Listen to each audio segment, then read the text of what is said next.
हाल ही में हुए हिमाचल के विधानसभा उपचुनावों में वर्तमान की सुखविंदर सिंह सुक्खू जी की कांग्रेस सरकार को विजय मिली है। हालांकि कुछ सीटें बीजेपी को भी मिली, पर इसके बावजूद हम ये कह सकते हैं कि इन चुनावों के बाद सुखविंदर सिंह सुक्खू जी का कद जो है और ज़्यादा बढ़ गया है।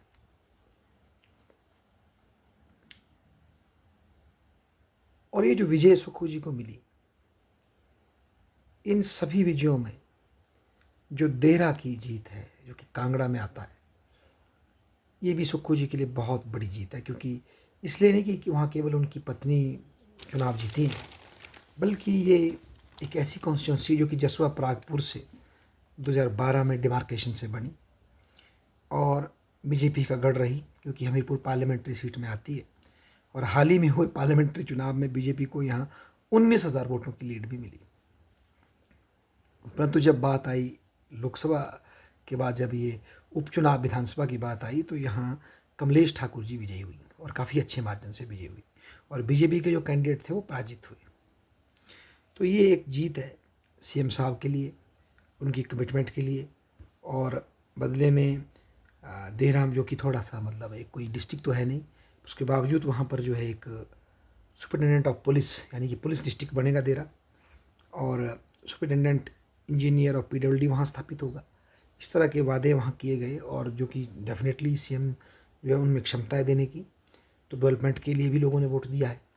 अब सीएम की वाइफ की कॉन्स्टिट्यूंसी है, तो डेफिनेटली उसका भी एडवांटेज लोगों को पावर स्ट्रक्चर में मिलेगा। कांगड़ा बहुत बड़ा ज़िला है, उसमें अगर देहरा को ये स्पेस मिलता है तो बहुत बड़ी बात है। कि एक बात हमने पहले भी बात की कि हिस्टोरिकली कांगड़े के जो नीचे के ज़िले हैं, ये देहरा, ज्वाली, जो नीचे के जो ज़िले हैं, ये पिछड़े हुए हैं एज़ कम्पेयर टू धर्मशाला का जो इलाका है ऊपर, मतलब एरिए हैं, ये विधानसभा सीटें हैं, ये जो है धर्मशाला, अपना पालमपुर, इनकी तुलना में पिछड़े हुए हैं। इन्होंने कभी सत्ता और विकास का उतना लाभ कभी नहीं मिला उन्हें। शांता कुमार जी पालमपुर से रहे, उनके कार्यकाल में फिर उसके बाद धर्मशाला डेवलप हो गया, तो इन सब की इतनी नेक्सस रहा, इतनी पावर रही इनकी, कि लोअर कांगड़ा में विकास उतना होता नहीं था। बीजेपी ने शुरू में इसको उठाया, और अब सुक्खू जी ने भी इसको प्रॉपर तरीके से जो है, अब जो देहरा में जो उन्होंने पाँव रखा है, ये लोअर कांगड़ा में भी डेफिनेटली कांग्रेस की छवि को मजबूत करता है। और ये जो विजय है, ये दिखाती है कि सुखविंदर सिंह सुक्खू जी की जो मतलब स्ट्रेटजी है, जो उनका विज़न है, वो बहुत ज़बरदस्त है। और ये विजय एक और चीज़ भी दिखाती है कि जो लोकल बीजेपी के एमएलए थे पुराने, रमेश धवाला जी, वो नाराज़ थे। तो क्योंकि बीजेपी ने इन उपचुनावों में बहुत जगह सत्ता के पाने के लालच में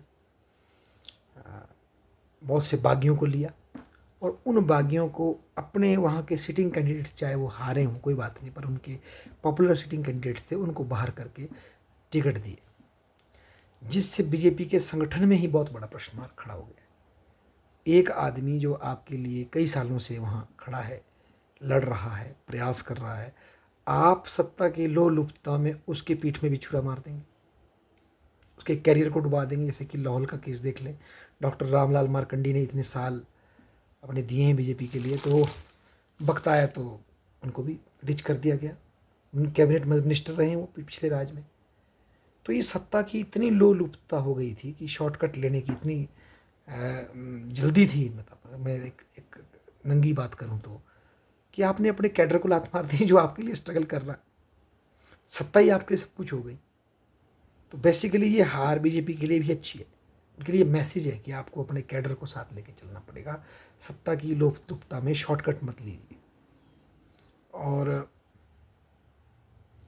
सबसे बड़ी बात है, इन उपचुनावों के बाद सुक्खू जी का अपनी ही पार्टी में होल्ड मजबूत हुआ है। ये जो उपचुनाव हुए क्यों, इसमें जो ये कारण था, कहीं ना कहीं इसका कारण कांग्रेस पार्टी से ही आया था, उसको पता है। कांग्रेस के अंदर ही जो दो धड़े थे, जो पुरानी रूलिंग फैमिली है हमारी आज, उसमें और सीएम के बीच में क्लैश थे। रूलिंग फैमिली ने थोड़ा सा अपने को मतलब अपनी डिस्प्लेजर दिखाया, उनसे उसको प्रेरणा लेके कई लोग ज़्यादा प्रेरणा लेकर के क्रॉस हो गए, पार्टी छोड़ दी।